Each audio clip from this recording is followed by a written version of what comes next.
What is going on, Jet fans? Matt O'Leary back with another video. In today's video, I want to break down the New York Jets 2024 NFL schedule. It has officially come out, and if you've been following along, I was proven right. So in case you missed it, last night around 11:30, I put out a tweet saying, per source, here is the Jets schedule, and I went through. And it was week 1 against the 49ers on the road, Monday Night Football. Week 2 at the Titans away. Week 3, home against the Patriots, Thursday Night Football. Week 4, Broncos at the Vikings in week 5. The London game, week 6, Buffalo, Monday Night Football. Week 7 at the Steelers, Sunday Night Football. Week 8, Patriots on the road. Week 9, Texans, Thursday Night Football. Week 10, the Cardinals on the road. Week 11, Colts, Sunday Night Football. I had the bye week. Seahawks out of the bye.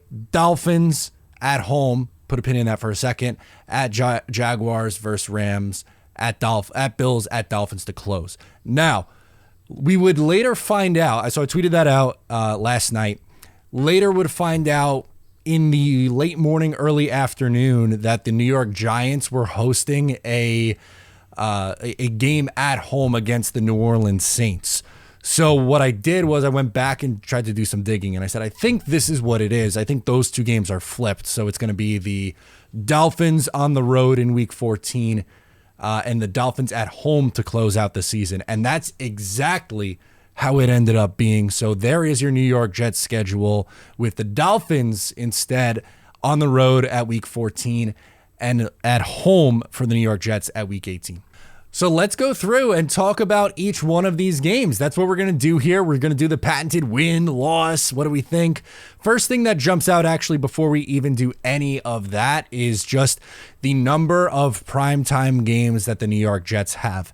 They have 6, technically 7 standalone games, and they're all in the first 11 weeks of the season before the bye. Now, the last game of the year versus the Miami Dolphins could be flexed into prime time if the game matters. If you remember, Jets Cincinnati, the last week of the year in week number, that was 17 then. They only played 16 games. It got flexed because it became a win and in game for the New York Jets. So that last game of the year has the ability to be flexed into a primetime spot. But early in the year, the Jets are loaded up in primetime, and I think it has a big reason to do with the team, or just the NFL, maybe being worried about them falling off, kind of what happened the last 2 years, and just trying to keep, when everyone's healthy, they'll be in front of everyone's eyeballs. That's kind of my biggest takeaway with it. But all right, starting with at the 49ers on Monday Night Football. That one, I think, is going to be a fantastic game. Can the Jets win it? Yes, they could win any of these games on the slate. I think this is by far the hardest matchup the New York Jets will go against on paper. I'm going to say that one is going to be a loss. They start on the road with a loss. Next up, I will go week 2 against the Tennessee Titans will be a win. That's a good matchup for the Jets. That was rumored to be the opening game of the season for the Jets on the road in Tennessee. That wasn't the case, but we find out they get them in week 2. I think the Jets should win that game and be favorites on the road in that game. Week 3 at home opener, Thursday Night Football. Aaron Rodgers returned to MetLife Stadium in prime time, whether it's Jacoby Brissett or Drake May. I think the New York Jets handle business at home against the New England Patriots on Thursday Night Football. Week 4 versus the Denver Broncos. You got Sean Payton coming to MetLife Stadium to take on Nathaniel Hackett and the New York Jets. Jets beat them last year in Denver against the Broncos early in the year, but unfortunately lost Elijah Vera Tucker. And that's happened each of the last 2 seasons. But thankfully, this game's at home for the New York Jets. You're not going out to Denver. So hopefully those bad vibes and that bad juju is just gone. Week 5, Vikings. I'm going to say this is the Jets' second loss in a weird spot. Now, there is always games where you have an opportunity to win that you don't end up winning. Every single year, There are teams that you think, hey, that's no problem. When we do this in May, that's a win, that's an easy loss. And it almost never goes correctly. My one last year was, if you go back to the video of the schedule reaction, I had the Jets losing to the Raiders, and there's no way the Jets are losing to the Raiders. And granted, Aaron Rodgers didn't play, and that was a big factor in the game. But moral of the story, there's always some weird things. Maybe it's a trap game looking forward ahead to the Buffalo Bills in Week 6. So I'll say that's where the Jets' second loss comes in. Week 6 at home on Monday Night Football, big game against the Buffalo Bills. I think the Jets win that one.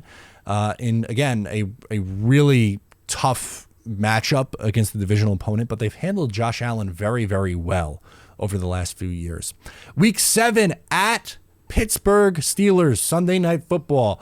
Now, this is another one of the games that the Jets should win, but on the road in Pittsburgh on Sunday Night Football, I think it's a defensive battle, low-scoring game, and the Jets lose like a surpriser in overtime, like an ugly one, like 16-13, something like that, like a gross kind of ugly game for their third loss, but then bounce back on the road, so end up sweeping the Patriots. There you go. That's my prediction. The Jets will sweep the Patriots this year in week number 8.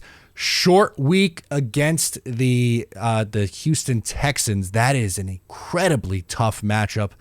I think the Jets dropped that one. So that is going to be their 4th loss on the season at this point through the first 9 games. It has them at 5-4, but lightens up a little bit after that as they go against the Cardinals on the road. They have to travel. I think they win that game, and then I think they win against the Colts at home, going into the bye with some momentum and sitting at 7-4. So coming out of the bye, it ramps right back up. So in week 13, you have the Seahawks.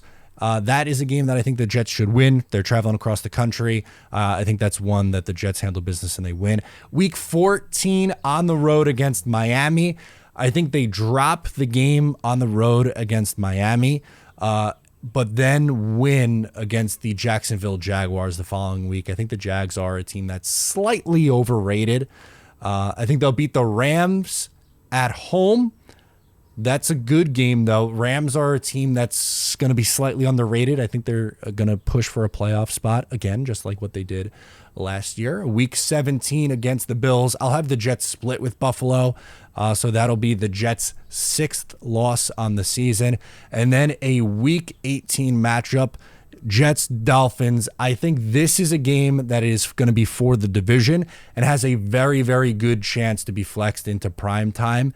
And I think the Jets win at home to finish their season 11-6 and win the AFC East over the Miami Dolphins, who finished 10-7 and end up being a wild card team. So I think both teams end up making the playoffs, both the Jets and the Dolphins, but I have the Dolphins at 10-7, and I have the Jets win the division for the first time since 2002.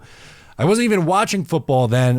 My first year that I really remember was 2003 when I was 8 years old, but the Jets will win the division this year. That's my prediction. Let me know your thoughts down below in the comments. And guys, I'm never going to tweet something or put something out per source if I didn't believe that it was real. And we did it. We got this one. We had to switch the Dolphins the week 14 and week 18, but I'm glad that was ironed out. And that's the Jets schedule. So I want to hear your predictions, what you think of the schedule, record predictions, all that. Drop them down below in the comments. I'm Matt O'Leary, and I'll catch you next time.